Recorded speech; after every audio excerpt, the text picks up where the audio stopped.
Police officers have been warned that the PSNI is facing a serious new threat from dissident Republicans. A senior officer today had to pull out of a major conference on cracking drug crime in order to deal with the threat. Ivan Little reports. PSNI officers were on duty outside Belfast's Europa Hotel this morning as inside the revelation about the increased dissident threat against them was disclosed in almost bizarre circumstances at a conference on drugs.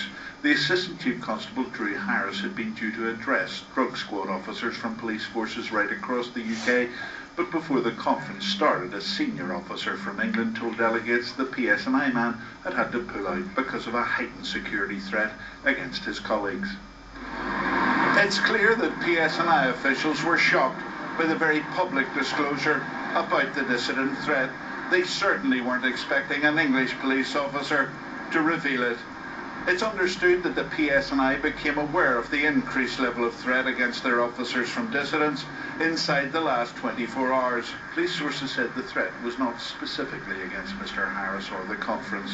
The Chief Constable, Sir Hugh Ord, is already on record as saying the threat from dissident Republicans at the minute is at its highest level since he took up office 6 years ago. At the conference, the head of the PSNI drug squad, Gary Clark, said the island of Ireland was increasingly being used by international drugs traffickers to smuggle their wares into the UK and Europe. Over the last 2 years, along the south coast of Ireland, 3.2 tonnes of cocaine has been successfully intercepted by the Garda National Drugs Unit working with various other law enforcement agencies. Within Northern Ireland, we have seized in 2006 3.5 tonnes of cannabis, which undoubtedly was for other markets other than the Northern Ireland market.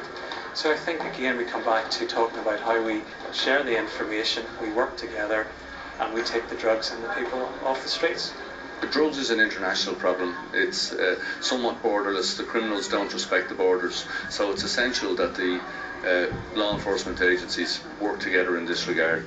The PSNI revealed that in the 6 months to September, a total of 1,500 seizures of mainly cannabis and cocaine had been made here worth nearly £18 million. In the past 2 months, 14 people from 6 drugs gangs have been convicted in the courts. Ivan Little, UTV Live, Belfast. A viable device has been found during a bomb alert at a police station in West Belfast. A telephone warning was given last night, and the area around the base on the Upper Springfield Road was closed for most of today. A police spokesperson said the device had been constructed to cause serious harm and injury to officers.